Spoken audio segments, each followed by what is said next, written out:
अदावर्ज है।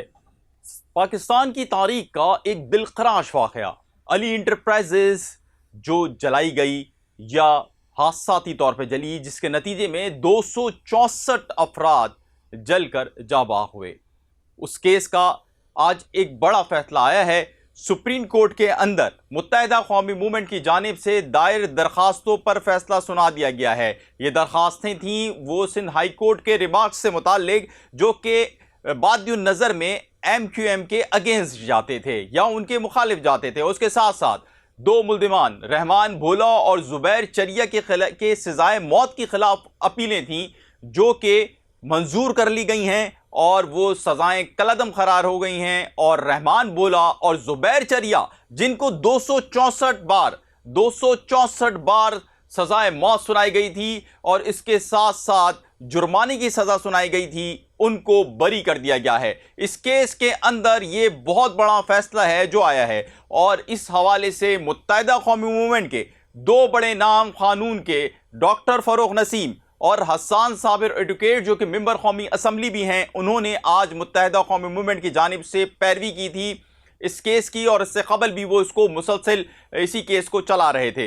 आज इस 3 रुकनी बेंच के सामने जब ये फैसला आया है तो उसके साथ साथ मुत्तहिदा कौमी मूवमेंट का एक और दाग धो दिया गया है, जिसमें वो ऑब्जर्वेशन शामिल थी मुत्तहिदा कौमी मूवमेंट के खिलाफ, जो कि अब गैर मौसर होने के बायस वो दरख्वास्त निपटा दी गई है, क्योंकि जब सजाएं ही कलअदम हो गई तो फिर वो दरख्वास्त या वो फैसला कैसा। इससे कबल इंसदाद दहशतगर्दी की अदालत ने 11 सितंबर 2012 को, जो कि सानह बल्दिया में अली इंटरप्राइजेस को आग लगी और उसके नतीजे में 264 अफराद की जानें गईं, इंसदाद दहशतगर्दी की अदालत ने सज़ा सुनाई थी। इब्तदाई तौर पर इस आग को शॉर्ट सर्किट कहा गया था, तब बाद में 2013 में एक GIT आई जिसके अंदर ये कहा गया कि जो अली इंटरप्राइजेस को आग लगाई गई है बुनियादी तौर पर यह भत्ता ना देने का शख्साना था।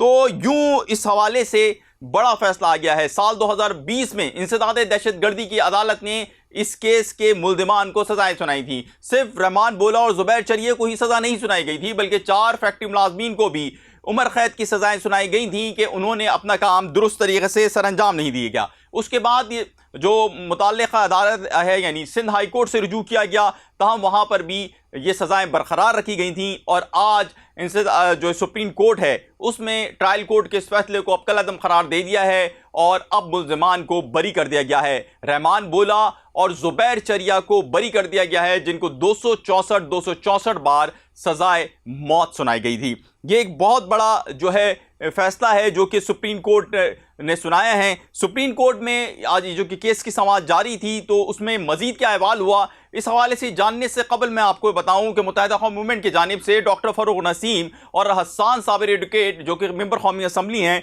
वो इस केस की पैरवी कर रहे थे। इसके साथ साथ फैसल एडवोकेट भी वहाँ पे मौजूद थे। आज भी सुप्रीम कोर्ट कराची रजिस्ट्री से जो वीडियो लिंक के जरिए वकला इस केस की समाअत में शामिल थे। अदालत ने बहुत ही इस अहम सवालात उठाए थे कि अगर साल 2013 में ये एक GIT के जरिए बात सामने आई थी तो ये जो 2013 का मामला था ये फिर साल 2015 आने का इंतज़ार क्यों किया गया, और उसके बाद ये GIT आई और उसके बाद ये सारी चीज़ें हुई। और मुझे याद है कि ये ख़बर हमने जब ब्रेक की थी और जब सबसे पहले चली थी तो हम खुद ये बात चलाते हुए हमने 2-3 दफ़ा वो पैरा पढ़े कि ये जो GIT जमा कराई गई है रिजवान की, इसके अंदर ये क्या क्या चीज़ें आ गई हैं और क्या इस तरह भी मुमकिन है, और आखिर साल 2013 से 2015 तक ये क्यों खामोश है। और आज ये जो मामला है ये दोबारा से एक बार सवाल उठाया गया कि अगर ये 2013 में मुल्जिम पकड़ा गया था और एक मुल्जिम ने इतना बड़ा इंकशाफ किया था तो उसको उसी वक्त इस इंकशाफ के ऊपर तहकीकात क्यों नहीं की गई। इसके साथ साथ ये सवाल भी अदालत उज़्मा ने उठाया कि अगर जुबैर उर्फ चरिया ने आग लगाई थी तो क्या उसको आग लगाते हुए किसी ने देखा था, जिसमें सरकारी वकला का कहना था कि तमाम शवाहिद अदालत में पेश किए गए हैं, जबकि मुत्तहिदा कौमी मूवमेंट के वकील हसन साबिर एडवोकेट और डॉक्टर फरूक नसीम एडवोकेट का कहना था कि जो डिजिटल शवाहिद हैं या जो गवाही के तौर पर ऐसी कोई बात सामने नहीं आई कि ज़ुबैर उर्फ चरिया को आग लगाते हुए देखा गया था। और इसके साथ साथ रिजवान कुरैशी जिनकी जेआईटी साल 2013 में आई थी, इस हवाले से भी प्रोसिक्यूशन जो सवाल का जवाब देने में अदालत उज़्मा की वो कामयाब नहीं हो सकी। इसके साथ साथ दलाइल के दौरान ये भी बताया गया कि फैक्ट्री मालिक अरशद भायला ने दलाइल के दौरान ये माना था कि उन्होंने ज़ुबैर उर्फ चरिया को अपना मुलाजिम रखा और गोदरा टाउन में जो नई फैक्ट्री लगाई है उसके अंदर भी ज़ुबैर चरिया उनके साथ काम करता है। और दोनों मुल्ज़िमान को जब सज़ाएँ सुनाई गई तो उसके बाद ये समझा जा रहा था कि इंसदाद दहशतगर्दी की अदालत ने जो साहने बल्दिया केस में ये सज़ाएँ सुनाई हैं, इन सज़ाओं के बाद शायद जो मुतासरीन हैं, वो जिनके प्यारे इस हादसे में, इस साहने में चले गए, उनको कोई उनके ज़ख्मों पे कोई मरहम लगा होगा। लेकिन आज के इस फैसले के बाद अब ये सवाल फिर उठ रहा है कि क्या वो जो कानून नाफिज करने वाले इदारों की तहकीकात थीं वो गलत थीं? वो कानून नाफिज करने वाले इदारे जो दावे करते रहे कि मुत्तहिदा कौमी मूवमेंट इस पे इन्वॉल्व है, क्या उनको सज़ाएँ होंगी? उन अफराद को सज़ाएँ होंगी कि जिन्होंने तफ्तीश को मुकम्मल तौर पे सही नहीं किया? अगर ये लोग मुल्ज़िम और मुजरिम थे तो अगर जिन्होंने तफ्तीश दुरुस्त नहीं की, इतने बड़े साहने की, तो क्या उनको उनकी नौकरियों से भेजा जाएगा घर वापस, या इस मामले को भी एक सियासी मामला बनाकर ऐसे ही छोड़ दिया जाएगा? साहने बल्दिया केस में सुप्रीम कोर्ट की जानिब से आज जो ये फैसला आया है, इसने कई सवालात जन्म दिए हैं। क्या जो साहने बल्दिया के बाद पूरी एक कैंपेन लॉन्च की गई और ये बताया गया कि इस सारे मामले में मुत्तहिदा कौमी मूवमेंट ऊपर से लेकर नीचे तक मुलव्विस है और हम्माद सिद्दीकी जिनका सबसे ज़्यादा नाम लिया गया कि वो मुलव्विस हैं, तो क्या ये तमाम बातें दुरुस्त थीं या ये तमाम बातें गलत थीं? और अगर ये तमाम बातें दुरुस्त थीं तो वो कानून नाफिज करने वाले इदारों के लोग या वो कानून नाफिज करने वाले तफ्तीशी अफसरान या प्रोसिक्यूशन के लोग जो चीज़ें मीडिया तक पहुँचाते रहे या मीडिया उनको हासिल करता रहा, तो क्या वो सब दुरुस्त नहीं था या दुरुस्त था? ये दोनों सवालात बड़े अहम हैं। और अगर ये सारी बातें सही और गलत के ऊपर चल रही हैं तो आखिर कसूरवार कौन है?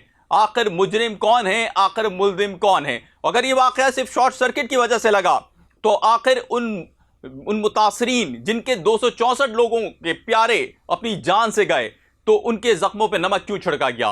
उनको इस तरह की बातें क्यों बताई गईं जो कि दुरुस्त नहीं थी?